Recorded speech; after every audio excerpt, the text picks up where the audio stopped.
Okay, so we're gonna start. The topic is the necessary being God. Waffle, you have 5 minutes for your opening whenever you're ready. Yeah, just 1 second.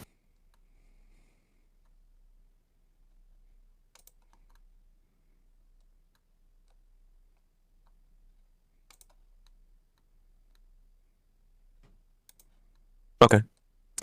So I'm just gonna start by introducing like the audience to what would be discussed now. So the objection to the cosmological arguments, or like some species thereof that we're gonna be discussing, is called the gap objection, which was initially, I think, posited by Oppie as some kind of a meta objection or like a meta critique of cosmological arguments, in as much as like the central intention of these kind of arguments is just to like demonstrate the existence of God. But it seems that like the conclusion that a necessary being exists or a necessary being obtains is not particularly like identical to the conclusion that God exists, right? Which is going to require like further argumentation. Now this is called stage 2 of the cosmological argument, and I guess this kind of problem was also like apparent in the discussion that Marco had with jihadists, which was kind of like misconstrued as like him conceding to like the topic. But yeah, so I'm just gonna be running, I guess, a variety of arguments for certain attributions that we may like predicate of the necessary being in attempt to equalize the necessary being with God, because what we might call God holds, I guess, a larger set of properties than just to be like a necessary being. Maybe like you can pose the objection, like you can ask the question, why is a necessary being not like some kind of a physical being or not like a turtle, right? Yeah, so what we're going to be discussing, the gap problem, I'm going to be running, first of all, I'm going to be running deductive arguments for certain attributions, and then, so I'm not going to like provide any kind of an abductive case, which I guess could venture to show that theism has more like theoretical virtues in explaining what the necessary being might be, as opposed to atheism. I'm going to be running deductive accounts, and then proceed to like provide a certain like doxastic case of certain attributions, which are going to be omniproperties. So I guess the argument in its totality, I would take, well, if each argument is going to be sound, it would equalize the necessary being with God. And yeah, that's all I have to say, I think. All right, you succeed your time. I secede. Yeah. All right, whatever. Yellow. Okay. Darth, you have 5 minutes whenever you're ready. Yeah, sure. Well, I just want to make it clear from the outset that I'm not actually granting, of course, that a God exists, nor that a necessary being exists. And of course, then you would have to bridge that gap. I'm inclined to hearing, because apparently he said he's capable of bridging Oppie's gap with this like set of deductive cases for God's attributions, and he believes theism holds more theoretical virtues over atheism. I guess, Waffle, you cannot interrupt. well, that's what I heard you say, but I'm not exactly clear what you meant a doxastic case for God's omni properties, but I don't know. I don't have much really to say other than that. So I guess we could just get into open dialogue. Like I succeed my time. Okay. Okay. But okay, are we going into open dialogue? Can I talk? You guys have 30 minutes. Go ahead. Okay. Look, what I said is that I'm not going to be running any kind of abductive case that would attempt to like show that theism with respect to a necessary being yielded by some kind of a sound cosmological argument is going to be like the better explanation. I didn't say that. I'm not like this isn't what's going to happen. No, I said deduction, not abduction. Yeah, okay, but I'm just like not going to be running any kind of theory comparison, right? Okay. And also, look, for the sake of argumentation, you would be like granting a necessary and foundational being yielded by like some species of a cosmological argument. So you didn't say that theism holds more theoretical virtues over atheism? I said I'm not going to. Well, whether I believe that or not is going to be irrelevant. I said I'm not going to attempt to demonstrate that. This is going to be another method. Yes, I guess you could get into the argument for either. Okay, yeah. I mean, we could start with God's properties. Yeah, we're going to be starting with an attribution of immateriality. I'm going to be sending the formal arguments in the text chat above.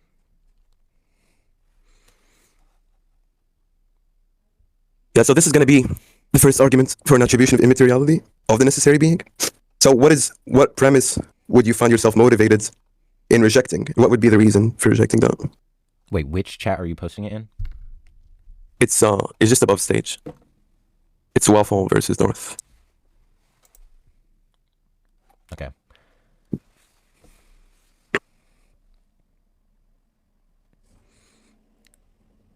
Okay, this is gonna need to be like put in this is gonna need to be symbolized in first order. logic. Look, I don't think we have time to symbolize that. Well, I gotta I gotta scrutinize the argument's validity, of course. Here, let me just try and formalize it real quick. I don't know if I'm gonna be able to.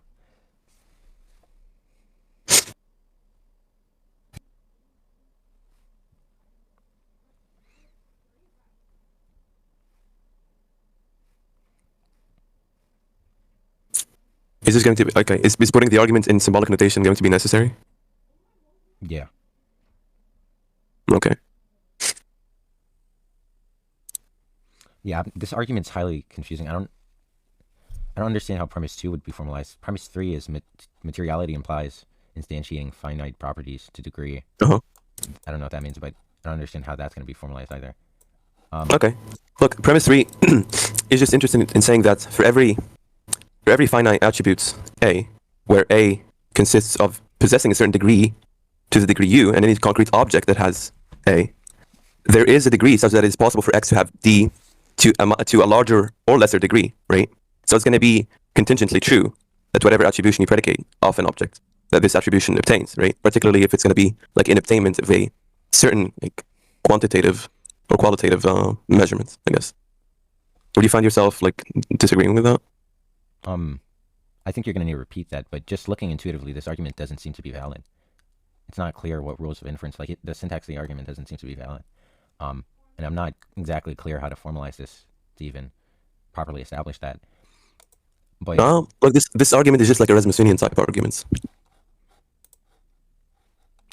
I don't know what that means. It means it was initially posited by Rasmussen. He's like a philosopher. I don't know who that is. But I'm just gonna need to get clear on the argument's validity. Okay. Well, I haven't written the arguments in symbolic notation, so I guess we can just like move on to another attribution, and then we can return to this. Okay.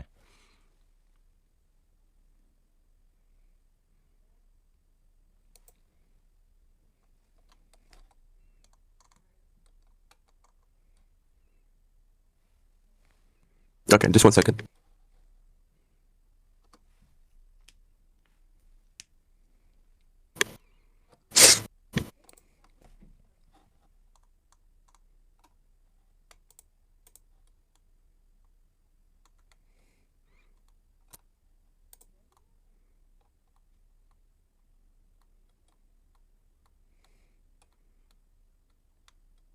Look, I can just I guess send the full document.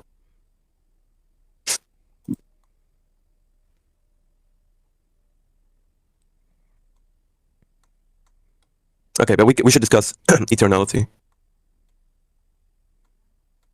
All right. Okay. Is there a premise that you find yourself rejecting? Let me see the argument.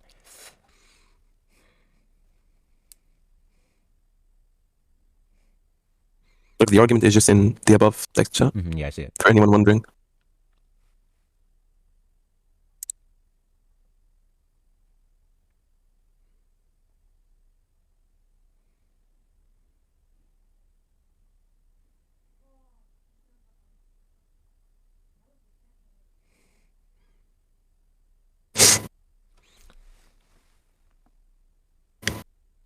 So whatever begins or ceases to exist may be absent from existence. I don't know what that means. Okay. It just means that if an object begins to, I guess, attain a positive ontological status, or ceases to have this positive ontological status, it should just analytically follow that this object was or may be absent from existence, right? Wait, so for clarity, is the argument just trying to like communicate the idea that if we understand a necessary being to be at any point P, that state of affairs that entity obtains, so if there's any point prior to its ontology, there's a state of affairs in which it doesn't obtain, therefore it's not necessary, therefore the entity is eternal as it exists in every point in time? Look, you're going to have to repeat that. That sounded like a lot of gibberish. I don't know how that was gibberish. So we understand a necessary thing just to be, well, at least in the scope of logical necessity, just to mean that for element P, that P obtains in all states of affairs, right? And I'm asking if the argument is arguing that if there's a point in time in which P is non-existent, then it can't be necessary as there's a state of affairs in which it fails to obtain. Yeah, that's correct. Okay, then yeah, that's fine. Okay. So we've established eternality. Now, probably going to run like a Thomistic case for divine simplicity.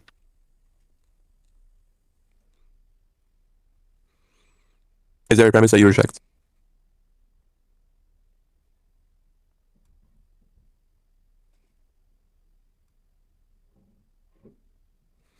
So I don't know what you mean by a posterior to its component parts. Oh, okay. So it's just with respect to some kind of a temporal framework, whatever being that is composite is just going to represent a mereological composition only in as much as there obtains a conjunction with its parts, right? So under a temporal framework, maybe like under even a causal framework, a composite thing is going to be posterior to its component parts, right? But the necessary being yielded by the cosmological argument is going to be a foundational being. It's not going to be posterior to anything in a causal or temporal sense, right? Well, so that just follows most. Well, first, I guess I'm just curious as to what metaphysical thesis or theory of time you're using, but also I'm not even like a mereological realist. So I don't know if that's going to be parasitic upon the argument. So the idea is that if there's going to be a point of simplicity. Uh-huh. I don't understand. Okay. Well, the idea is going to be that whatever the necessary being is, it's not going to attain the status of being a composition, right? And that's going to pertain to something logically equivalent to simplicity, right? And you can just construe the word composition and composite like under like the colloquial sense, or at least like under the common sense, as understood in like mereology, right? Yeah, I understand composite, but I don't really understand what you mean by prior. So I'm just wondering what's going to be the underpinning theory of time. But also, I'm saying, I'm not like a mereological realist. I don't know what it means for there to be like a prior state of reductive composition to like some, I don't know, succession of ontology or whatever, something like that. Well, okay, look, I'm not sure whether this view of yours even pertains to an objection against one of the premises, right? That's first. And second, I guess what is being conveyed in the premises is at least intelligible to you, right? And also, well, as I said, I can just like appeal to a minimal like causal understanding of what it means to be posterior or prior, right? And that should not be problematic. Well, the first premise shouldn't be controversial at all if you just construe what is being said under just what it means for two things to attain causal relations, right? Yeah, I don't understand the first premise. No, okay. So the first premise is just trying to say that if an object contains mereological composition, the parts that would be constitutive of this proposition, of this composition, the parts that would be, I guess, explanatory for the composition would be causally posterior. It means it's going to causally bring about the composition, right? So there's going to be something prior that is going to manifest the composition? Which are the component parts. Yeah, I'm going to be reluctant to accepting that. Like, I don't see why it's not the case. They're just simpliciter exists like some brute set of composites. Yeah, look, what is the motivation? Well, it just seems logically coherent, right? So I'm not clear why I would be inclined to accepting something without some symmetry breaker. Well, are you claiming that it's going to be logically coherent for a composition to exist prior to its component parts?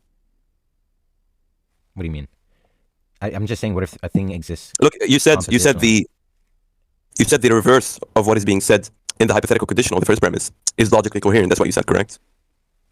I'm not clear what you're asking.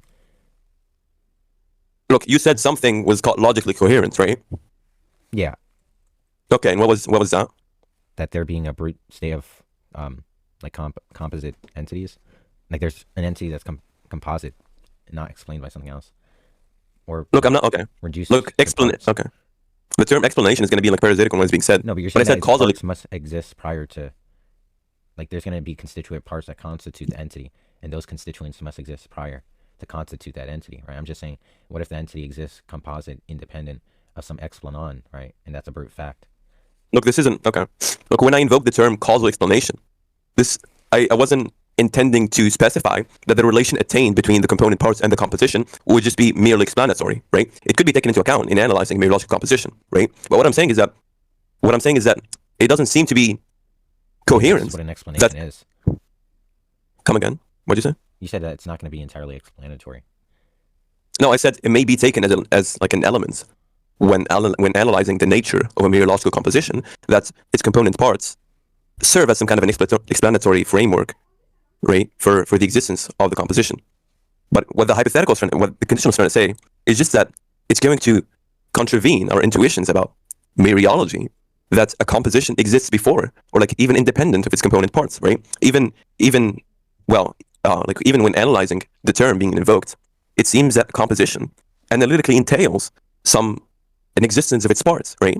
It's going to be nonsensical to say that a composition exists independently or even prior to its parts, right? Because when you say prior, you're going to be precluding the existence of the parts in terms of explanation, maybe in terms of like causal relations, and even maybe in epistemic terms, right? I'm not really sure what it's going to mean epistemically, right, for a composition to exist prior to its component parts. This is just going to be like a very ordinary and substantive intuition about the nature of compositions. Yeah, well, I mean, I guess that's fine. Obviously, I wouldn't take it that it does make sense to say that the parts exist prior to the composite. And I mean, if you're talking about like epistemic frameworks, if we're talking about like logica utens, then it can be the case. This is coherent under like a dialetheist like framework, but of course that's not really going to be interesting or what's in contention. But the idea is that this argument still hinges on mereological realism, right? And that's something I'm not going to be sympathetic towards. Look, I'm not really sure whether like the first premise conveys any view regarding mereology, because even under like mereological nihilism, right, it's going to be the case that the word composition and the word posterior and prior will mean something, right? Well, these are dialectical elements taken into account when formulating any kind of thesis about mereology, Well, right? I guess So yeah, I'm not sure whether like even go ahead. I'm sure that there's going to be some like mereological nihilists who use like these instrumental fictions and nominals of like composition in a colloquial sense, but I don't think they like use this type of language in like a formal setting or domain of discourse. But it doesn't seem clear what it means to make an argument invoking some actual property of an ontic entity, if not to presuppose that there is some truth about composite parts, right? I don't know how that doesn't like. Maybe you can give me an account of what a part is, because I don't really think I'm going to be like sympathetic towards this idea of this type of language.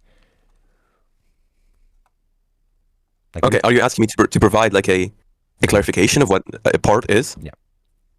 Okay. Well, I guess the parts, like parthood relations and so on are going to be like underdetermined. So it's just going to be contingent on like your mereological construal. But I guess you can like construct some kind of a minimal account of parthood, right? And I guess parthood is just going to be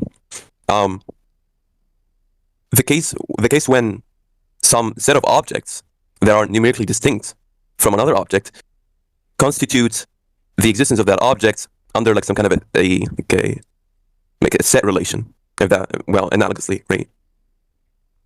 So you're just saying a part is going to be a member contained in a set? Well, I think it may be construed as that, but that's not like necessarily the case. Okay, well, I need a more stringent like understanding of what you mean by part then. I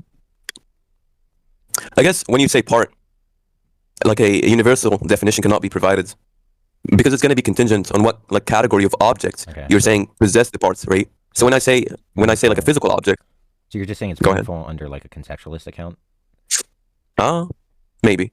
Well, yeah, maybe in a sense, but I'm just going to be like a particularist about that kind of definition. But I guess with respect to physical objects or like material objects, the parts are just going to be like elementary constituents of some kind of an object. If I have like a tree is going to be reducible to a set of like elementary constituents. Or do you wish to disagree with that kind of instantiation? The type of parlance you're using just seems to like still be presupposing mereology. Presupposing mereology? Yeah, I'm not like, sure what that means. Like when you say like constitution relation, all constitution relation is like when there's going to be things that are constituent of a thing, which just means parts, right? Aren't they not synonymous? I don't know what you really mean. Oh, that's not necessarily, well, the term constitute doesn't like necessarily just quantify over parthood, right? Right? I said that the term constitutes does not necessarily entail parthood. Well, constitute's going to be composition. Yeah, but it could have like different connotations that may not pertain to just like the mereological sense. Well, I don't know about that. Look, are you like okay? What is the objection to P1 exactly? Do you not believe this argument hinges on mereological realism? Ah. Well, I'm not sure. Yeah, as I said earlier, I'm not sure whether the argument is going to preclude one mereological thesis over another, right? Because, as I said earlier, under most, if not all, I don't know what you mean by mereological that. theories. By what? I don't know, like, I don't know if there even is alternative theories of mereology. Yeah, they're like there's going to be like subspecies. You mean like meta mereology, like what is going to be understood as a part and like what No, kind I'm just no. I just mean that under mereological nihilism and under mereological realism, you're going to have like different species. Maybe you have like different species of mereological realism. me? No, I said not you, just in general, right? Okay. So I'm not clear. Do you not think this argument hinges on any species of mereology? Look, as I said, I haven't like formulated, I guess, a strong view on like whether the conditional pertains to some statements about like accepting a thesis over another, right? But as I said, this shouldn't be what P1 is trying to say. Shouldn't be controversial because under most mereological theories, you have the same kind of dialectics. You have the same kind of language that is intelligible to like the interlocutors engaging in like a discussion about mereology, right? Oh, and by the way, the So when I say argument's like evidently invalid. what arguments? The one with the n is composite, the Thomistic argument, the one we're talking about right now. Why is okay? Why is it not? Why is it not? Why is it invalid? I mean, we could take the first premise to be No. Look, why is it theoretical invalid? Oh, because it's not deploying a rule of inference. It's modus tollens. It says if something is composite. Where is n being factoring in, right? I think you should have probably symbolized the arguments before coming into debate. Look, do you not think n is something? Yeah, but that's going to be restrictive. Why is it okay? Why is it restrictive? Yeah, so one's a general statement, and n is supposedly going to be some specified thing, right? So the range of extent in which it applies is not going to have as strong an extension as anything or any composite thing. Okay, you're gonna have to like repeat that. That it's going to be the extension is limited. The extension is limited. Look, it just seems like you're reading something, but you have to like explain what you mean. Anything. Okay, sure. Maybe, but go ahead. Maybe you should just. I don't know if you're going to be able to, but do you have the ability to? Maybe we can add 15 minutes to this debate, but I need these arguments formalized. We only looked at 2 arguments. Yeah, but I need to assess the validity. Okay. And are you saying you have the intuition that the latter argument is invalid? Well, I want the formality for both of them, and it's not necessarily a case. Just in virtue of the fact that like some syllogism hasn't been provided in symbolic notation, that doesn't serve as like a motivation to say that the syllogism is invalid. Well, I didn't say it was invalid, right? I said I need to assess its validity. I'm not going to grant an argument that I'm not cognizant of whether or not the structure of the argument is valid, and it's just not clear the way the. Hold on.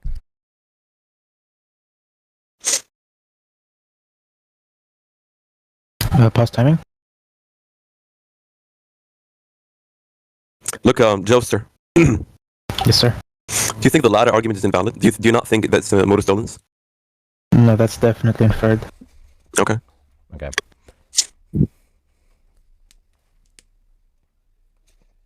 So yeah, hello. Yeah, I'm here. Look, I'm not like too interested in rewriting the arguments in symbolic notation because there's gonna be like a lot of arguments, right? And I'm not even sure why this modus tollens seems to be controversial to you, or maybe like some of your atheist friends told you so, right? No. Okay. Because it seemed like you were like addressing the premises, and then suddenly you said, I think this argument is invalid, which I guess conveys some kind of a disconnection or like some kind of a mismatch happening in your like mental states. I don't even know what you mean by that. Because you already said you're not saying it's invalid, right? And I'm still not sure what the motivation would be to say that a modus tollens is invalid, right? Wait, what do you mean? I'm not saying it's invalid. Yeah, that's what I said. I'm not sure why you're rehashing what I'm saying. Well, it's never like I said the argument's valid, and then I'm going like backtracking to whether or not the argument's valid. Right? I was talking about the underpinning things that are going to constitute the argument, right? Like theories of mereology. Okay, like so we're just gonna ignore that you made the claim that the argument is invalid. I didn't say the argument's invalid. Okay, you had some analogous suspicion, correct? Well, I'm not even sure that you didn't say that because No, initially I'm it seemed like we were agnostic to whether the undergoing. argument's valid. Okay. Okay. It's not like I have credence that it is, like some degree of belief that it is. I'm just saying, Okay. in order to engage or grant the argument, I would have to have it be valid. Okay.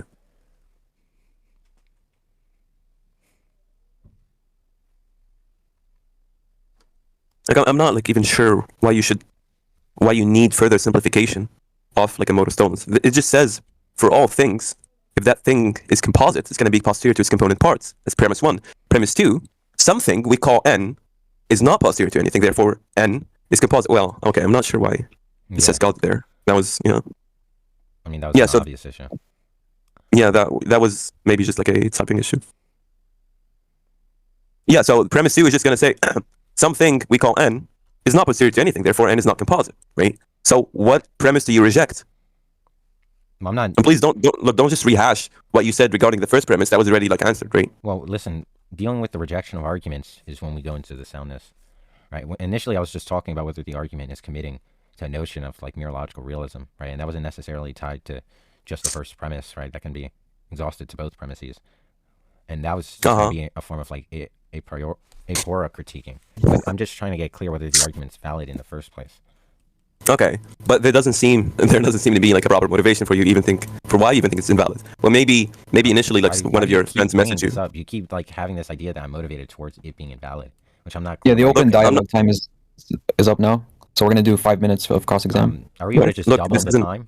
Yeah, we should extend the time definitely. Yeah, can we just how much? 30 minutes? 1 second, but you both have to agree first of all on how much do we need to extend it, and how much? 30. Like a lot.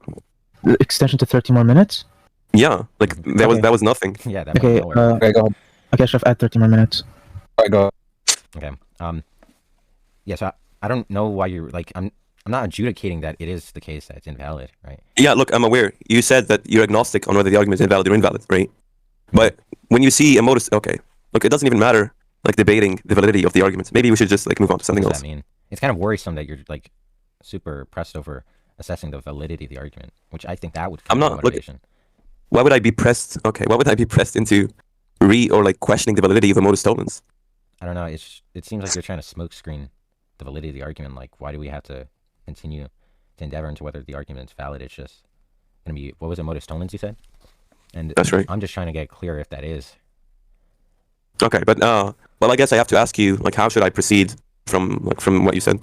Just symbolize the argument. Like, I'm pretty sure you could, if you really need it, you can plug it in ChatGPT, and it might actually formalize the argument if you think it's too difficult to try and do it yourself.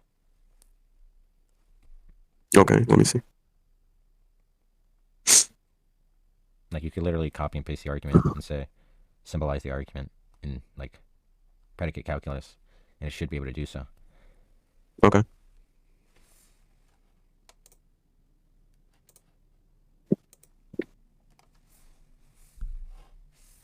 And when it becomes clear to you that the argument isn't invalid, right? Are you not like motivated to reject one of the premises? If the argument's valid, then of course I'm going to go into whether or not I accept the premises. Okay.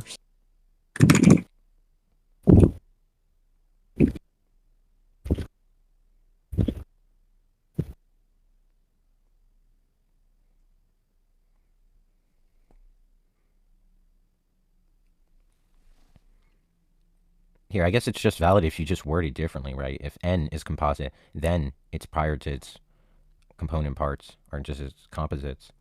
N is not prior to anything, or is not prior or posterior to its composition, therefore n is not composite.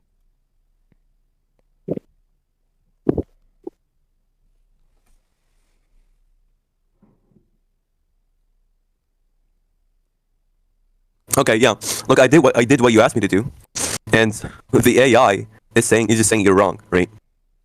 What do you mean I'm wrong? It says that the argument is valid. It has symbolized it, but I'm still not sure on the adequacy of this symbolization. What?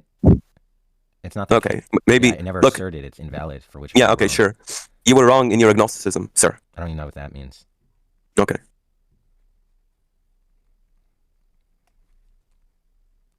I'm gonna send. Okay, this is weird. gonna attend the symbolization of the artificial intelligence and see like what you think. Well, I'm not even sure whether it's going to be like a inadequate symbolization in symbolic logic or like in propositional calculus. Okay.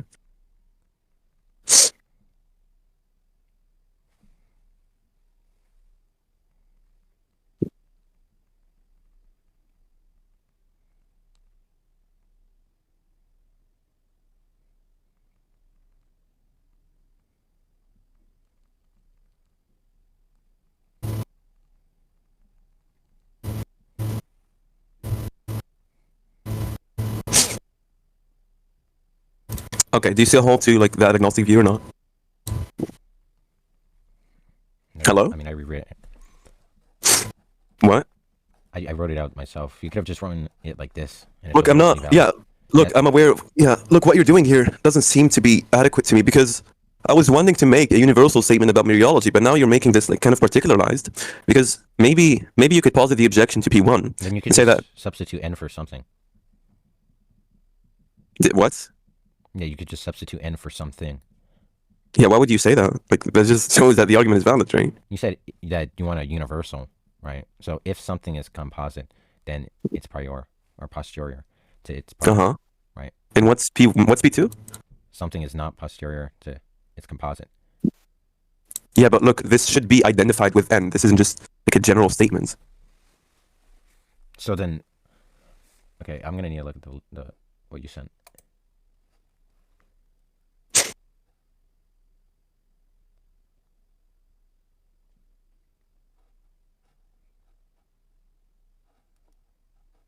I mean, the argument's valid, obviously. Okay. Now, are you going to contend one of the premises? Now we're discussing the soundness of the arguments. So I guess your agnosticism was mereology and theory of time. No. Hold on. Before we proceed, you're gonna say that your agnosticism about the view was incorrect. Yes. I don't know what it means to be incorrect about agnosticism. Well, it just means that agnosticism about anything is going to be some kind of a propositional attitude about something. Well, maybe it doesn't pertain to a direct statement of rejection or affirmation, right? But I guess it's still kind of some kind of propositional attitude, correct? Agnosticism is when you don't take a propositional attitude. You don't have a dogmatic attitude towards a proposition. Okay, you're saying like some kind of a suspension of judgment. Yeah. is not reducible to a propositional attitude. No, it's to suspend the truth value of your attitude towards the proposition. I don't know what it means to say. Okay, maybe I should rephrase. Okay, maybe I should rephrase and say. Of judgment. I don't understand how suspension of judgment is a form of judgment. But you do accept that agnosticism should be underpinned by some kind of an epistemic motivation, right? No, I think agnosticism is just when there's like an equilibrium between epistemic confidences between the two truth value of some proposition. So yeah, that's just an epistemic motivation, right? It's understood as the absence of epistemic motivation to raise the confidence towards one proposition over another. Look, the absence of epistemic motivation with respect to a proposition and its negation pertains to an epistemic motivation for agnosticism. Yeah, you're not saying that. I don't know what it means that motivates. It's just understood as a symmetry between epistemic confidences between the okay, but look, a rational agent is made inclined to hold a belief in agnosticism with respect to anything. Like, I don't. Right? This just seems like a huge red herring. Like, I don't know. You're trying to. Look, it's not a red herring. Look, this isn't a red herring. I'm just trying to evaluate the kind of honesty you're going to be like conveying here. But okay, we should just proceed, I guess. If you're not I like don't see how that's relevant, right? It's just a case I'm no longer agnostic on its validity. Okay. Okay. Now, are you going to be contending one of the premises? Yeah, so I need to get clarity as to the theory of time and whether or not this commits to mereological realism. Like, if I deny that there are composites, what is going to be the corollary for this argument? Okay, didn't I already like respond to that, or do you want me to like rehash the response? Yeah, so if I say there are no composite parts, it's not a meaningful expression to say that there can't be like components prior to its composition. I don't understand. Does that pertain to an answer to what I asked you? No, I'm just telling you exactly why I believe that it's going to be pertinent. Yeah, but I asked you a question. Are you going to respond? Sorry, what was the question? Okay, so you're not like being very attentive here. You're just like responding to things you haven't heard, but whatever. I asked you whether you wanted me to rehash an explanation of the first premise that I have already given, right? Yeah, sure. I mean, it doesn't really talk about the first premise. It talks about both premises. Okay. When we were talking about the first premise, you said that, well, first of all, I didn't particularly indicate that the kind of posteriority that is being discussed or being invoked in the first premise pertains to some kind of a temporal relation, right? It may just as well pertain to some causal relation, right? I said that. I don't know what it means for a causal relation to not be temporal. Look, you know there's going to be like atemporal theories of causation. I'm not aware. Okay, but now you are, I don't right? think that. Well, no, right? Just like saying that, like it's like saying that there's theories that a square circle is logically possible. It doesn't actually inform me on how that is, right? That's just to make an expression. No, that's not what I'm saying. Look, saying that there are different views with respect to that kind of rapport between causation and time. Yeah, but just means that causality. Coherent. Hold on. Theories, like under my look, it doesn't matter. That's going to be irrelevant.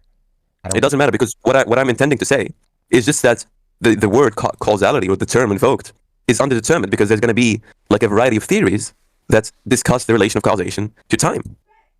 Yeah. So wait, are you just admitting that your argument's underdetermined, given the theory of causation? Okay. Look, you're confused here. I said you can adopt a minimal account of causation here, right?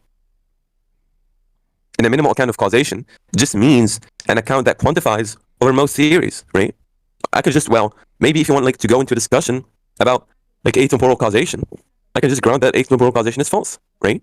But why is it the case that P1 is false? I'm not, like, you're objecting to P1, I think, in a very vague manner that doesn't convey, or that doesn't pertain to any real, like, well, kind of... It doesn't deal, I mean, I keep saying this, it just deals with the language that's being used, and that it's going to have certain presuppositions under which are going to be metaphysical theses for which the argument is driven, right?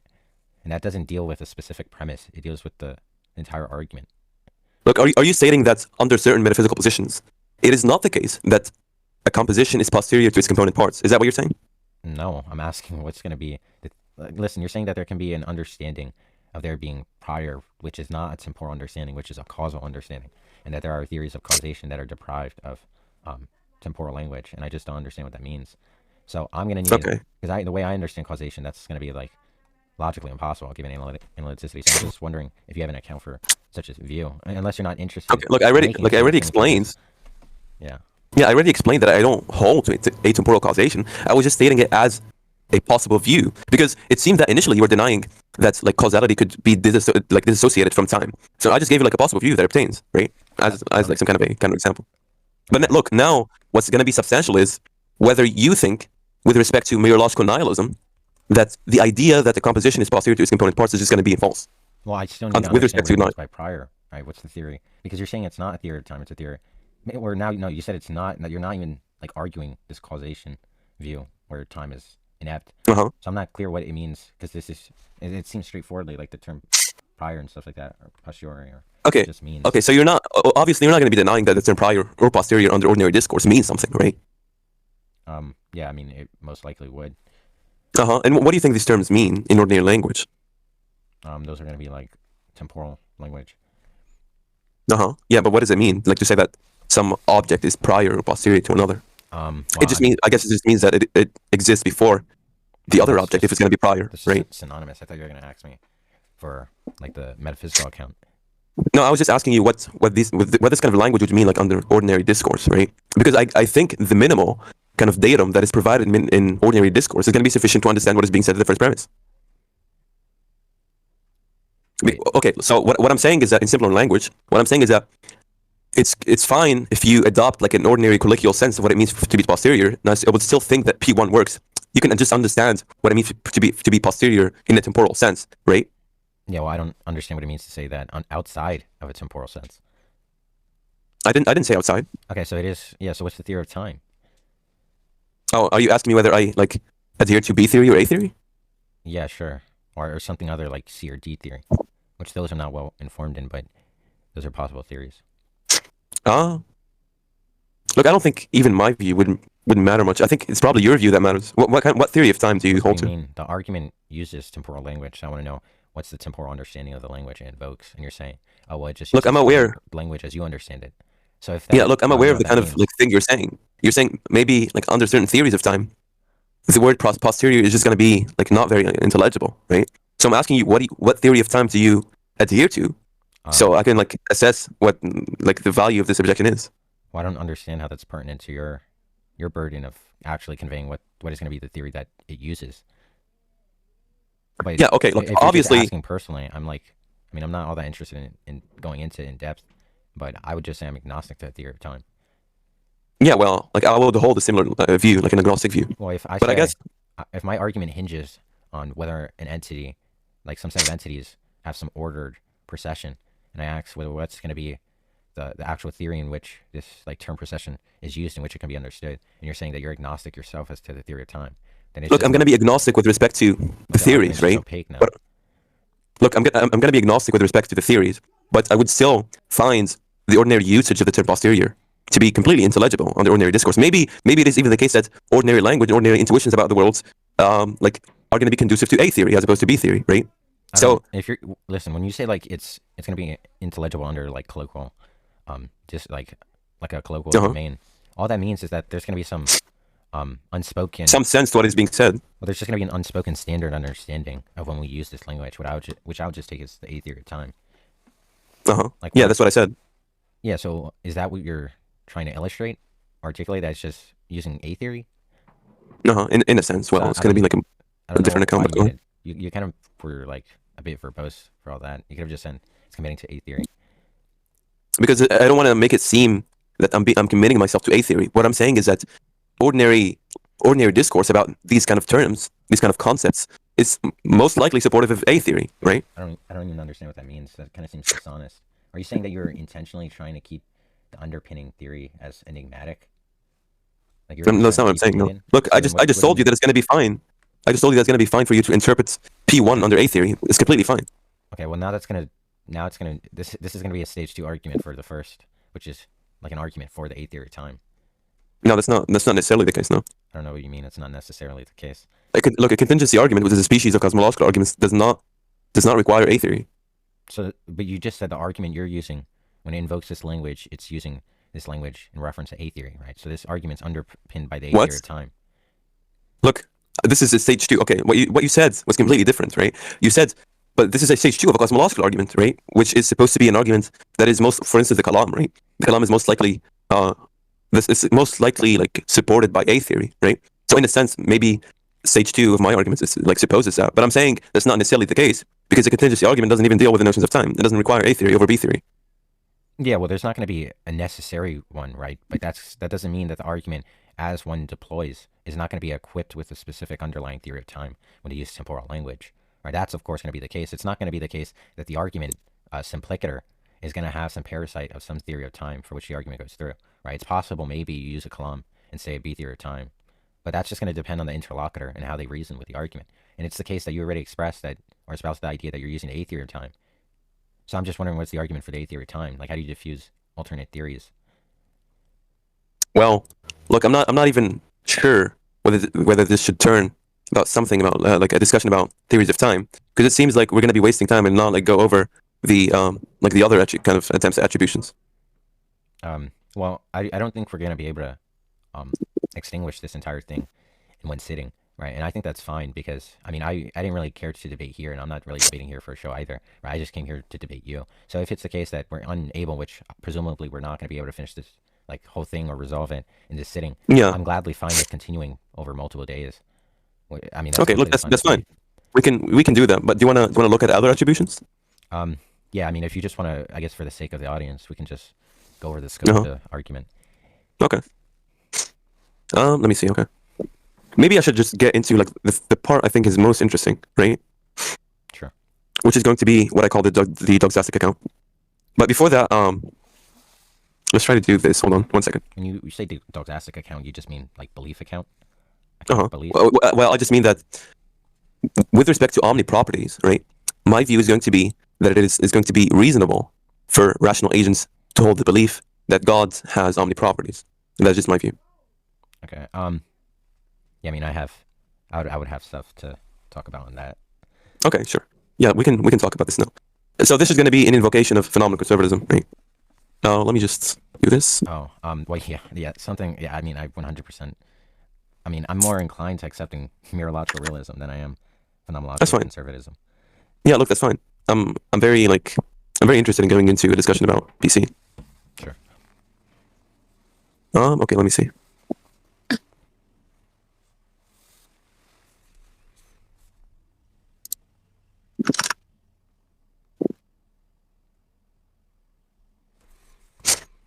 You should ignore the first part. Just look at well, I'm not even sure why I sent this. Hold on. I was intending to send a syllogism. Oh, there it is. Yeah. You should just look at the syllogism contains. If it seems to S that N is all loving and there obtains an absence of defeaters, then S is justified in believing that N is all loving. It has seemed to some mystics that N is all loving, there obtains an absence of defeaters. Therefore, some mystics are justified that believing N is all loving, right? Well, this just assumes PC, right? So I assume you want to go into discussion about that? Yeah. Okay. But would you accept that if PC is true, what is being said in that syllogism is true? Here, let me analyze.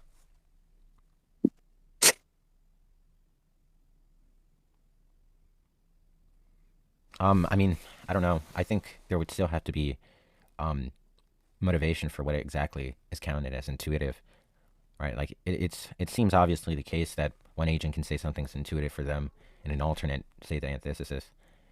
So judging on that, there's going to need to be arguments that I guess arrest the specific type of intuition. Like what are we actually capturing as intuitive? Maybe like a theory of intuition. I don't know if that's like a purportable account, like we're based on like a survey of what agents purport to be intuitive to them, or there's going to be like some other thing like psychoanalysis or something. Yeah. Like okay. Look, that just seems like a lot of nonsense, because it should be obvious that if phenomenal conservatism is true, then its instantiations are true, right? And I take the syllogism contained in what I've posted to just be as an instantiation of phenomenal conservatism, which says two conditions for prima facie justification, which are all I'm saying is I understand like PC is going to just posit prima facie justification or prima facie justification. The idea is that there's going to be something that's intuitive for which it's going to be more likely given the absence of defeater, right? And I'm saying given that an agent can purport P and an alternate agent purport that not P is intuitive to them, how do we dissolve this issue and actually arrest which is going to be the intuitive one, right? And I'm asking, is it going to be a survey among agents in which there's going to be an inductive case for what's intuitive, given the exhaustive agents that, since moreover they express X as intuitive as opposed to not X, or is it going to be some psychoanalysis in which I don't, that's what I'm trying to say. Okay, look, that just seems like a lot of red herrings, because when I show you an argument, right, I just want you to be disputing one of the premises and give relevant objections. But what you said concerning theories of intuitions, that I'm not, well, maybe the way I interpreted what you said is just that what you said pertains to an objection against phenomenal conservatism, and whether the account of intuition, or like the account of seemings supposed under PC is like a proper account. Well, I'm not sure whether that's going to be the correct interpretation of what you said, obviously. But what I want you to do here, for the sake of proceeding with the arguments or argumentation, I want you to object to a premise. And obviously, the first premise is the one you object to, because you just dispute PC. So what I'm trying to say is, seemingly, it's not going to be the case that if I say P is intuitive to some agent and not P intuitive to another, that they're both justified in believing whether it be P and not P, right? Okay. I'll just take that. What premise do you reject? Modal collapse, which is something that you're not going to be inclined to undertake. Right, but what premise do you reject? Well, I haven't gotten into the rejection of either premises, right? We're talking about whether or not PC holds valid, and then what is actually understood as something intuitive. But before we do that, I want you to object to one of the premises, because if you're not objecting to one of the premises, it doesn't seem like the other interlocutor is even like offering an objection at all. Like it's not offering a negation of what is being discussed. That doesn't seem proper. I don't know why I would object to the premise and then go into PC, and then what is an intuitive. Because look, you're going to be objecting to one of the premises because one of the premises assumes PC, right? That's what I said earlier, and that it should be obvious what I'm trying to say here. Well, then, I mean, I guess I don't really know. I would just object to both of them, right, or reject both of them, given that it's PC. Okay, P2 is going to be like very easy to demonstrate, but I guess P1 is the interesting one. Okay, so I'm going to post my argument for phenomenal conservatism, right? Mm-hmm. And you're going to tell me what premise you reject. All right. Okay, this is it. Wait.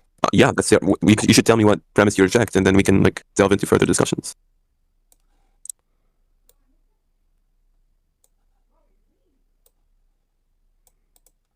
Well, I don't even understand. So first of all, it seemingly could just be the case that our ordinary beliefs are justified, but not on a basis of PC. Okay, but let's not let's not see you just produce red herrings over and over again. I just want you to be clear. Wait, maybe. Look, I just want you to be clear because it lacks clarity. I just want you to be clear what you're objecting to. Wait. Do you reject P1? I don't understand, but you just like kind of say like nonsense all the time. Like you're saying that it's a red herring, then I ask you why, and you say because it doesn't seem cogent what I'm saying, right? Whether or not something is clearly made doesn't make it that it's moving away from the point. Look, you're distracting You're distracting the conversation into discussing something else. But I want you to look when you when I ask you what premise. Hold on. When I ask you what premise you're rejecting, I want you to answer. I don't want you to go into like a response about things I haven't asked, right? Well, I was talking directly about the argument. It's not really concerning whether or not you ask them if it's contained in the contents of the argument. Look, but I guess the more technical approach and probably the more productive approach in debates is just going to ask the other interlocutor what premise he rejects, right? Well, listen, if someone produced a kalam and I said, oh, well, I reject causation, and that just doesn't seem appropriate for the other interlocutor to just say, oh, well, that's a red herring, right? What I asked is which premise do you reject, right? Because it's going to be the case that the entire argument is going to be subsumed under an underpinning of causation. I'm aware. Yeah, so I'm aware. It's not maybe it's not going to be. Yeah, maybe it's not going to be a red herring with respect to the discussion, but it's going to be a red herring with respect to what I asked, right? Because I should be the one doing argumentation, but when you're kind of disputing the conceptual schemes conveyed in the premises, it's not really clear to me. Well, suffice to say, it's not the sufficient amount of clarity I want to receive from you, right? So I'm just going to assume that you reject P1, right? I mean, yeah, I would reject both premises. Okay, yeah, sure. Okay, I'm going to be okay, I should argue. Well, I think I have an argument written down for P1.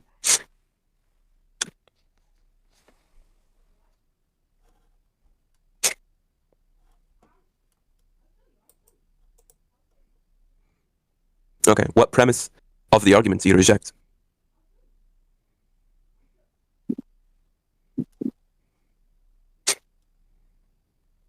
Yeah, I mean, now that's going to just deal with semantics. I don't know what it means for there to be non-inferential justification. Okay, well, are you saying you're not are you saying you don't understand what non-inferential means? Well, I would need an account of a non-inferential justification and see how that doesn't equivocate on justification when we ask about how a belief is justified. And if it's the case, PC is just not actually sufficing justification. Okay, look, do you take a kind of a seeming relation to be non-inferential? I don't know what that means. All right. Yeah, so a seeming is just going to be like a category of certain experiences that a subject may undergo. Seeming is, but when you say seeming relation, are you saying like the relation between the relata is the seeming, and the relata is going to be the phenomenological experience, and then the second relata is like truth? No, I just mean a certain seeming relation between a proposition and a subject. This is how a human at least understands it. Yeah, I'm not really understanding. Look, that's fine. If you're having difficulty in grasping what I want to say about seeming relation, you can just substitute it for seeming. And so my question is, do you think a seeming is going to be like an inferential? Do you think it's going to serve as? Do you think it's going to be inferential or non-inferential in nature? A seeming? That's right, a seeming. Well, I would take it as a seeming is just going to be a set of inferential transitions from epistemic priors. But are you saying it's inferential? Maybe if you just understand a seeming to be like some face value truth to some proposition, then maybe not. Like, I don't know what it means to say something seems to be the case independent of prior experiences, like some reduction. Look, I'm not sure that you're understanding what I ask, because look, when I say inferential, it just refers to inferences being made, right? And phenomenal conservatism obviously is not ordinarily categorized as theories that employs inferential types of justification. And I take it that the central type of justification that is employed by phenomenal conservatism is the seeming. And so if phenomenal conservatism is categorized as a thesis that employs non-inferential type of justification, then a seeming is not an inferential type of justification. So right? If I just understand justification as an inference, then it's just not going to be the case that PC holds that ordinary observations are justified, yes? Yeah, look, that just... Okay, can you repeat what you said? Yeah, so if I just understand a justification to be an inference, then it's just going to be it's just going to be the case given PC that ordinary observations that are established under PC as justified are not actually justified given the account of my understanding of justification by my lights. Okay. So I'm not sure what it pertains to to accepting the first premise, but I think I should be clear what the first premise is trying to say. Well, I think the most important aspect of what is being said there... My question was, it's not going to be the case... Oh, you asked the question? Yeah. Okay. Yeah, so it's just not going to be the case that ordinary observations that utilize PC are actually going to be justified. If justification is understood not sure what that means. Are you saying that ordinary beliefs are justified or are not justified via PC means? Are not. Oh, okay. So when I say something like ordinary beliefs about the world, particularly maybe for instance, the belief that I'm talking to you on Discord, or that I have hands without the sky when I look at the sky, the color blue appears to me, right? Do you think there's going to be, when the agent like develops that kind of belief, do you think the agent constructs some kind of an inference in his mind in virtue of which he develops a belief? Well, maybe I wouldn't use that analogy. Like, I don't know what it means. Like, if the color of the sky was red and they said they were blue, that's just going to deal with the qualia and what they actually label as, like, yeah, look, colors. That's going to, okay. But that's not exactly what I was saying. What I was saying is that it doesn't seem to be the case that ordinary beliefs about the world are generated via, like, an inference that an agent constructs in his mind, right? People, well, rational agents don't do that when they develop ordinary beliefs. They don't develop them in virtue of some, like, deductive arguments. They are formulated in their minds, right? I haven't formulated the deductive arguments to believe that I have two hands, right? I just believe that in virtue of some non-inferential kind of motivation, right? So, because I guess if I say non-inferential justification, that may pertain to question begging, but now I'm going to be using, like, a different term, so, yeah.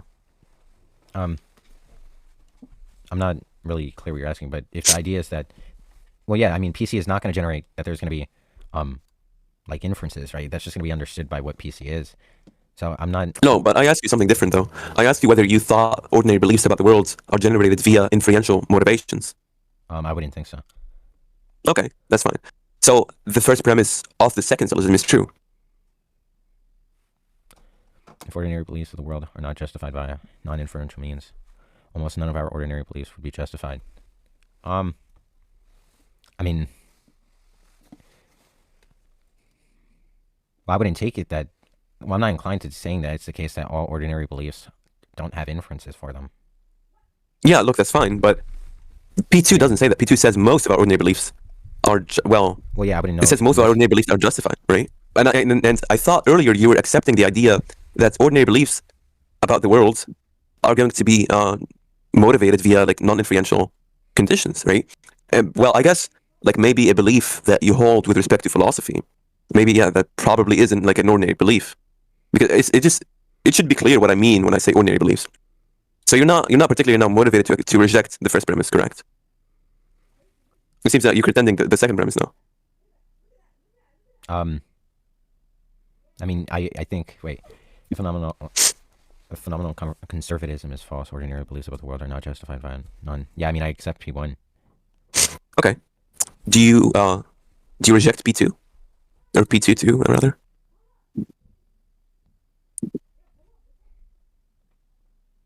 No, I wouldn't accept P2. Okay. So this is going to be an argument for P2 too.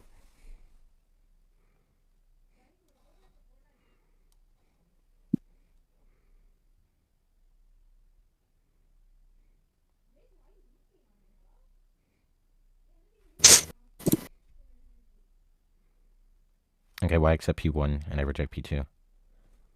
Okay. You reject that ordinary beliefs about the world are not justified inferentially? Mm-hmm. Wait, earlier you seemed that you were saying the contrary. Yeah, let me reread it. Maybe I misread.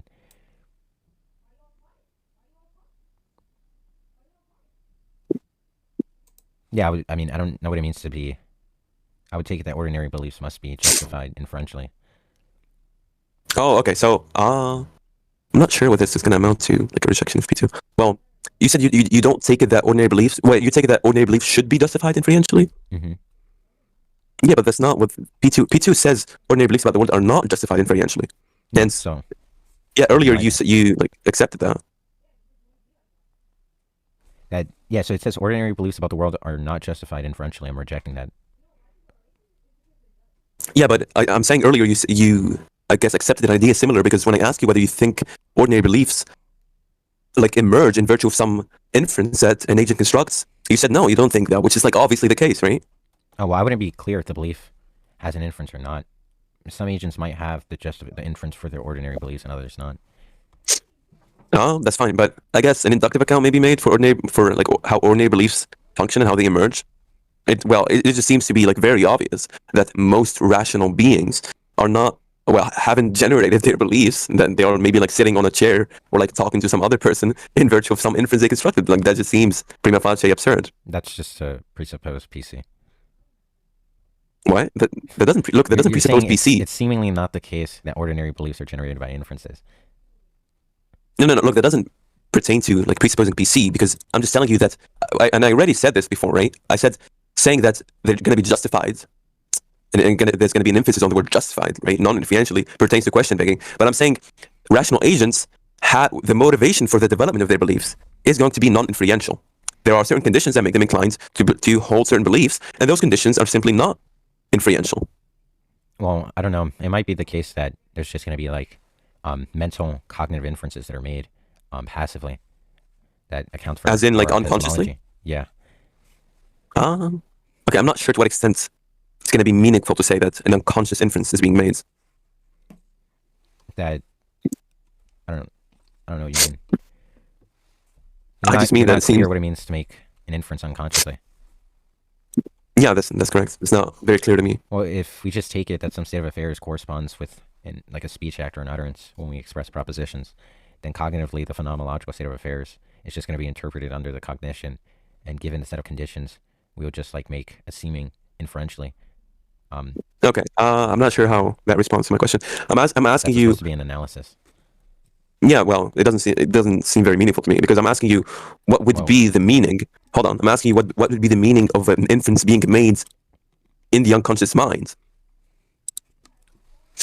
I mean, and by an inference, like an instantiation of an inference would just be like a modus ponens, right? Do you think that a rational agent could unconsciously conceive of a modus ponens and like unconsciously conceive of the premises and the conclusion, and like say if P then Q, P therefore Q, like in an unconscious domain?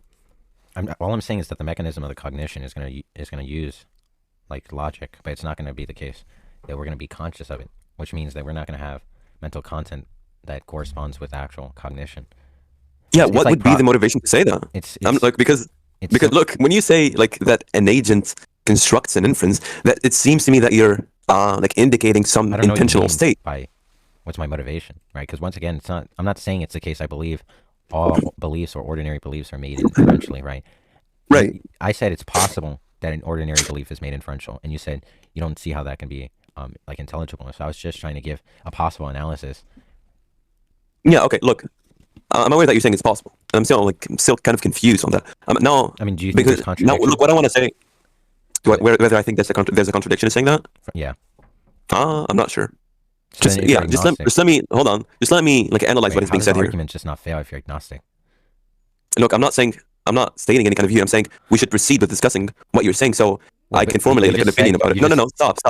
Wait, stop. You just said that you're agnostic to whether or not ordinary beliefs are inferential or not. That's not what I said. Like I said, I'm agnostic as to whether there's going to be the possibility of inferences being made unconsciously. You realize like we're talking about something different, right? And when we mean unconscious inferences, that means inferences that are made without us like being aware. Mm-hmm. Yeah, okay. And now what I wanted to say is that it seems that making an inference is reducible, or at least pertains to an intentional state, in the state of intentionality, right? And the unconscious mind is by definition not an intentional domain, right? So do you not think there's going to be an inconsistency, as per what I've said, in saying that inferences are made unconsciously? I don't know what you mean that an inference is going to depend on an intentional state. Like, why is that? No. When you say I made an inference, right, or like conceived of an inference, that pertains to an intentional state, correct? Not necessarily.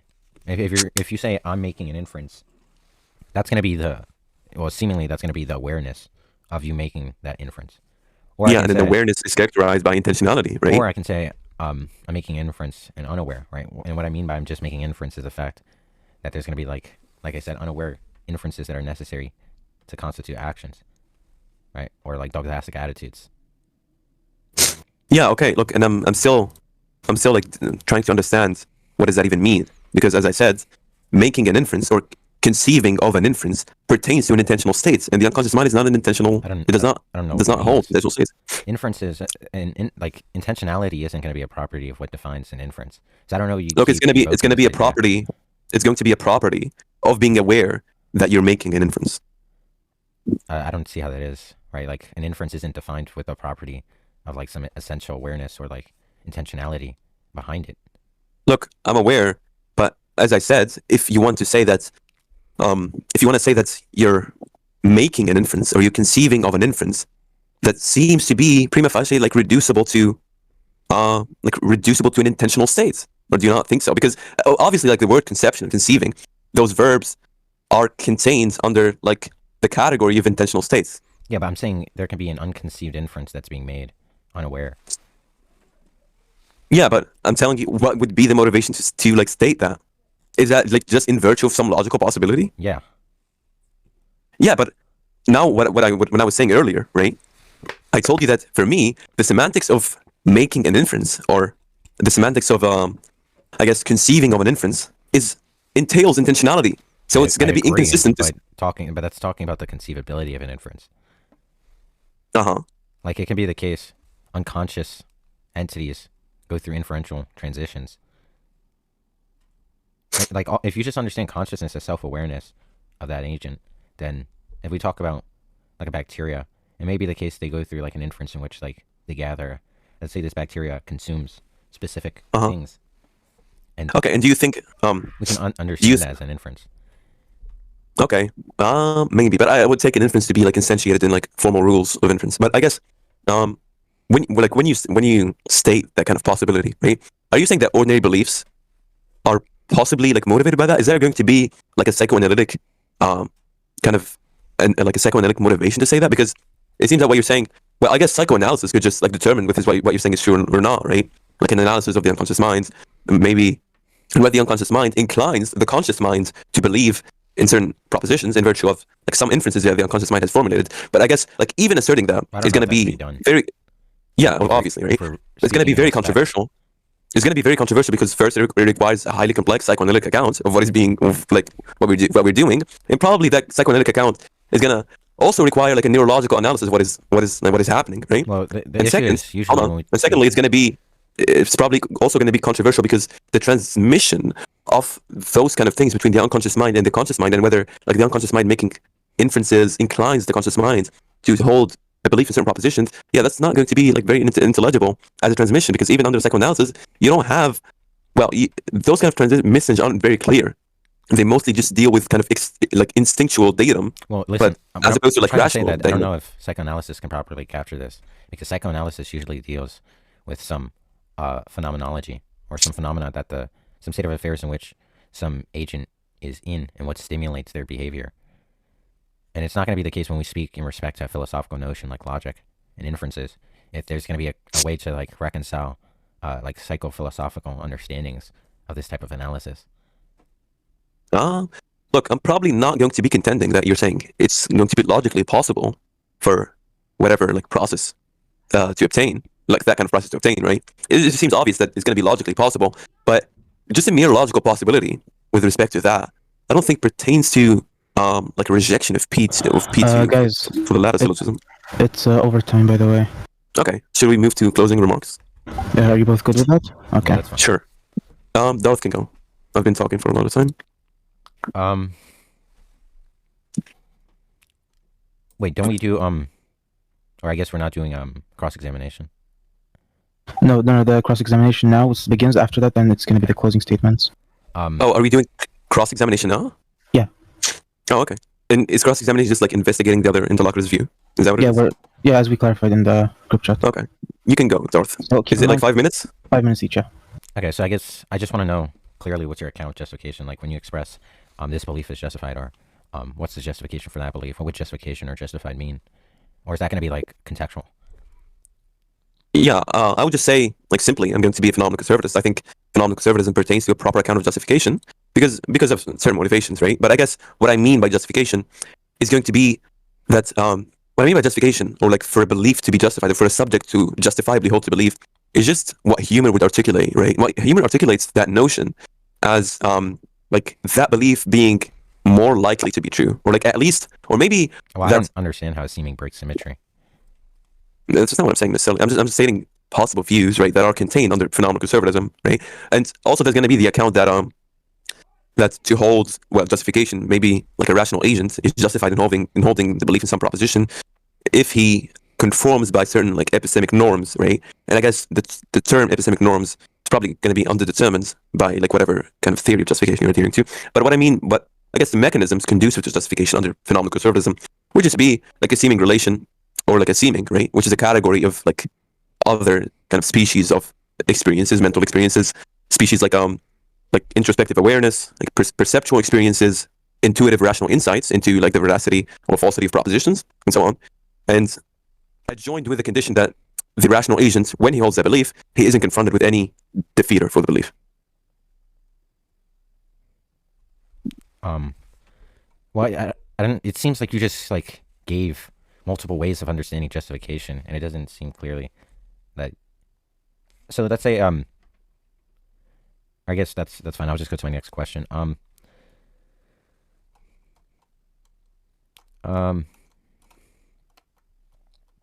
Do you take it to be like an epistemic hinge that the laws of logic are true? Or, I mean, I guess that depends on it. If you hold to like hinge epistemology. I'm not okay. You're gonna have to clarify your question. I'm not really sure what it means. Like, do you take it that it's possible that contradictions can exist or something like that? Okay, so essentially you're just asking me whether like I'm a dialetheist, right? Well, not necessarily that if you're a dialetheist, but do you add like 2 minutes left? Like, so in my view, I restrict the things to logical possibility, not in the sense that something can be contradictory, which is just to say that it's not possible that a contradiction obtains, right? And what a dialetheist wants to say is, well, it is metaphysically the case that a contradiction can exist, right? But given my epistemology, it just doesn't allow for that. That I don't take it that contradictions can exist, right? Like, they want to just dissolve a paradox by just claiming it is the case that contradiction does obtain in reality. Look, I'm not, well, at some stage, I felt inclined, well, I've been inclined to accept dialetheism, like, especially if it's going to relate to, like, other theories about other things that I hold, like relative identity with respect to the Trinity. But, I guess if you take dialetheism as, like, articulated by Grand Priest to just be the view that some contradictions are true, then yeah, you're just, like, asking me whether I'm a dialetheist, and I guess the response is going to be that I'm agnostic on dialetheism. I don't particularly reject it, and then either, like, affirm it. All right. Is my time up? There's 40 seconds. Yeah, I'll just accede. Okay. Waffle, whenever you start speaking, I'll begin your 5 minutes. Okay. Like, I'm not too sure what I'm gonna ask Darth. I haven't, like, formulated questions. Hold on, let me think. Yeah, neither have I. Okay, what kind of model of justification do you hold to? And yeah, that's the first question. The second question, do you think under the prospect of phenomenal conservatism being true, do you think an agent is going to be justified in holding that God has omniproperties like omnibenevolence, like omniscience, maybe like omnipresence and so on?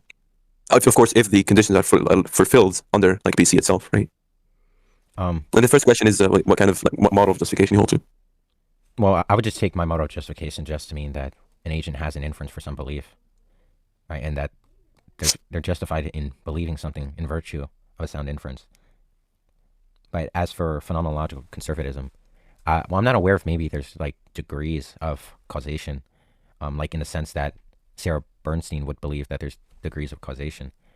So it's not clear if maybe there's going to be a way of ruling out senses of intuitions held by agents, given that there's going to be stronger senses of seemings that can maybe allow for the way that plays out.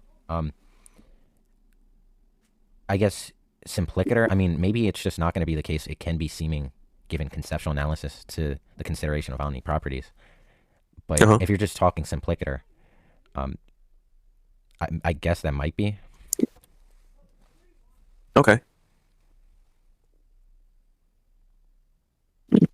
Okay, would you, I guess, like, the ultimate question would just be whether you're, like, interested in continuing this discussion, like, over, like, multiple sessions, because, yeah, obvious, as you said, like, earlier, I think it's, like, obvious that I'm not going to be able to, like, argue for all attributions, like, invoke all of the arguments that I've written down in, like, a single session, right? So are you going to be interested in that?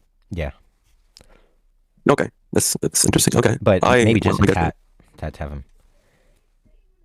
Okay, maybe we should talk about that in PMs. But yeah, that's all I have to say with respect to cross examinations. So you secede? Yeah, I secede my time. How much time is left? There's like really 2 minutes and like 2 minutes exactly. Okay, maybe then I should ask him something else. Like, Darth, are you like exhaustively acquainted with attempts at stage 2? And if yes, like have you found them overall like implausible? Well, usually I don't see it as fruitful as just overstepping the first stage and trying to argue for stage 1. I take it that it doesn't really seem coherent in my view to argue independent. Like, if like there's just gonna be like so much opacity to just like grant that this is the case, and now following like the gap and trying to reconcile that gap. I mean, if we're able to like extinguish the stage 1, if what you're asking is if there might be ways to close the gap, I wouldn't think I would have exhaust to that. No, from what I'm acquainted with, I don't think there's convincing motivations to believe the gap has a good way of resolving.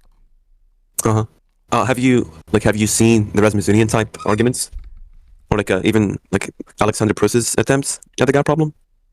Well, I usually don't know these types of arguments by name or the philosophers that deploy them. I might be aware of the argument, but I would say most likely not, just like on the basis of the names. Okay. Well, I think the last remark I would like to add is it seems kind of silly to step in a discussion about the gap problem and not exhaust the literature, especially things as central to the gap problem like Alexander Pruss and Rasmussen, because these things seem essential to discuss about the gap problem. So it's going to be kind of surprising to me that you now claim to that you now claim to not have read that. Okay. But yeah, we can go into yeah. So we will go into the closing statements, and Darth, you can begin whenever you talk. I'll start your timer. So I guess I mean, we kind of just went from an initial argument to what's going to be entailed from that rejection to that, to that, to that. But it seems most of it was just not really cleared up entirely within this discussion. It was mostly banter about the metaphysics of the basically the conceptual scheme of the interlocutors and how that plays for the argument. And he tried to kind of make further arguments of entailment from either side of adjudication. If I make judgment that this is that, when I rejected PC, what's going to be entailed by that. But I don't want to say this argument went nowhere, or the debate went nowhere, but it seems I don't know if maybe it's just the way we debate, because I usually just am, I guess, slow and very I don't know, precise, and apply a lot of scrutiny that just didn't allow for this to really allow for as much of an argument as people expected.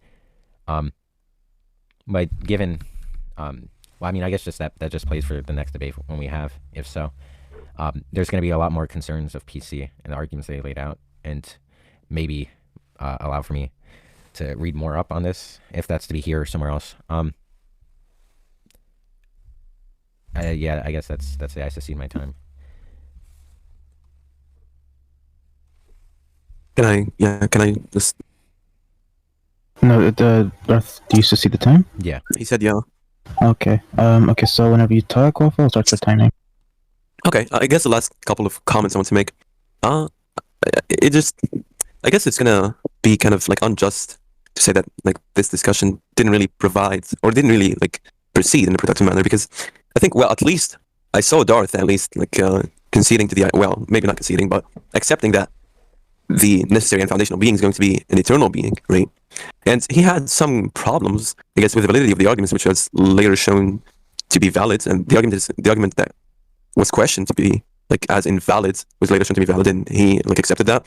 And I guess the overall sentiment, or the overall kind of atmosphere, an intellectual atmosphere, a more rhetorical atmosphere he was conveying, is that he was kind of inclined to believe or to accept the general sentiment of what was being said, particularly with respect to phenomenal conservatism. But yeah, I do acknowledge that this kind of discussion cannot be sorted out in a single session. So yeah, I think we should proceed with further sessions. And I guess in a sense, it's not going to be the case that attempts at stage 2 just invoke deductive arguments that do not require further delving into extrinsic domains.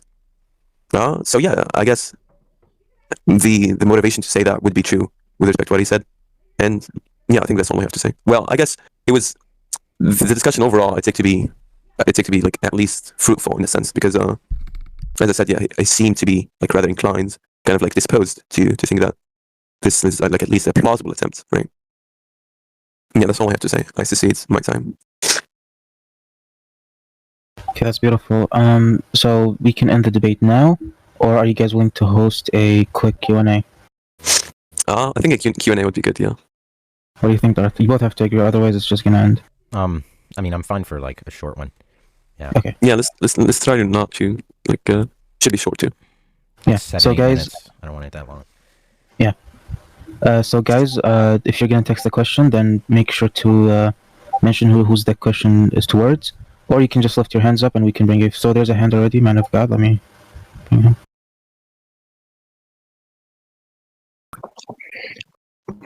Okay, so I'm not gonna really ask a question, but why didn't the debate like heavy before you start debating? Why didn't you give the argument to the person and he would just like analyze it? So when the debate starts, you just deconstruct the argument. But this was just like a just waffle lecturing Darth about the argument without any real analyzing.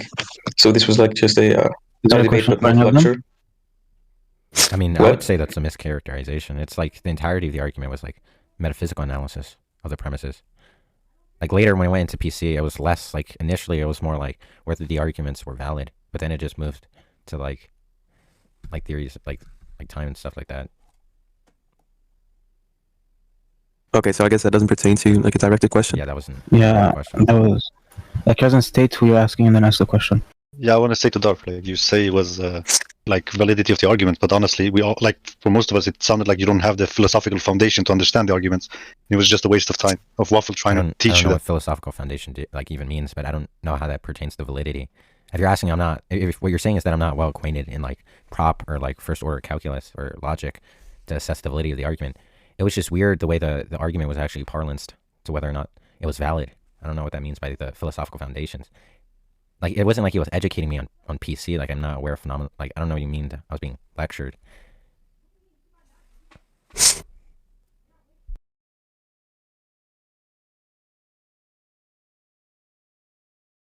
Okay, there's turns.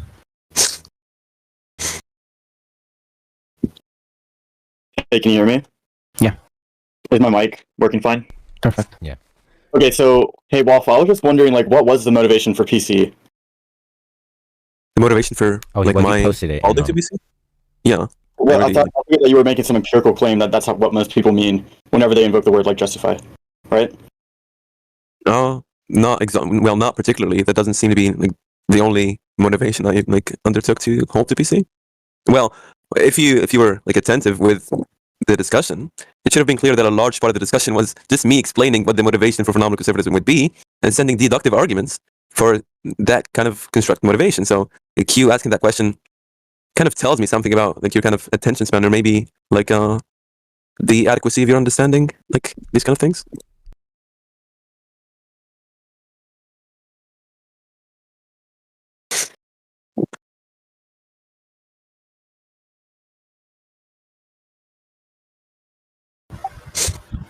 We need questions for Darth now. I think Man of God has a question for Don. He said so in the chat. Oh, okay. Sir? Well, if he goes on a tangent again, he'll just be brought down. Okay. Okay, so my question to Darth is, in the second argument, what was your objection to the second argument? Because if it says if something is composite, it's posterior to its component parts, and P2 n is not posterior to anything, therefore n is not composite. So what is your objection to this? I don't see like how you object to this. Well, I would think that the questions pertain to the contents and not like a regurgitation of my responses. If you want, like, I'm going to probably upload this on YouTube, as boring as this debate was, and you can hear my full response there. But what's the point of responding in YouTube if you were doing a debate? What do you mean? Are you just asking what I responded with? No, I think he's asking you to just clarify what the initial objection to that argument was. Oh, well, the rejection was just to see clarity to the theory of time, and whether or not it's committing to like mereological realism, and whether or not like parthood and composite or composition can be understood using an argument for the ontology of a non-composite entity independent of mereological realism.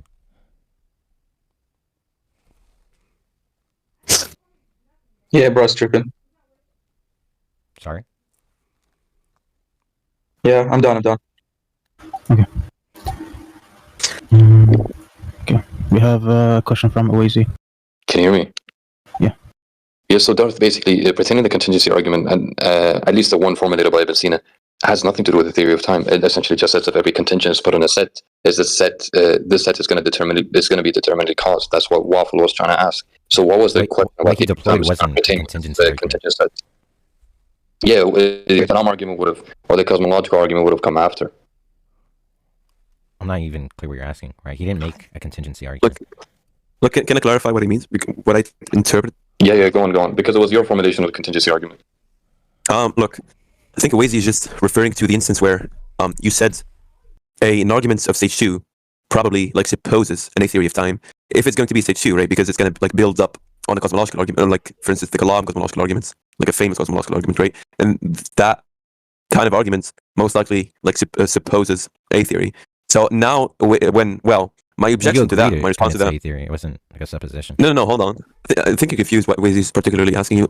My response to that was stage 1 does not necessitate A theory, does not suppose A theory, because stage 1 is going to be various in kinds and in instances, right? Well, stage 1, you may take stage 1 to be just like a genus of cosmological arguments, but obviously cosmological arguments reduce down to like various species, and one of the species of cosmological arguments would be a contingency argument. In ways he's trying to say that like a contingency argument formulated by Avicenna would probably not invoke any kind of like conceptual scheme pertaining to A theory as opposed to B theory, or even like invoke the notion of time. It's just like a kind of an attempt at explaining the totality of all contingent things. So I guess Ways is asking you why. And even why in the you would say formulation by Avicenna, my bad for cutting you off, but even in the formulation by Avicenna, he even grants infinite regress within the set. It could be an infinite set of contingencies, but just has to be accounted for externally, yeah. And that was, I think, what was presented by Waffle at stage 1. So what's the question? Yeah, what was your objection to that? So what? Look, Darth, just let me make it easier for you in Wazy here. Wazy, I think essentially, primarily, he's asking you whether you think a cosmological argument, a stage 1 argument, necessitates some notion of time or like some theory of time.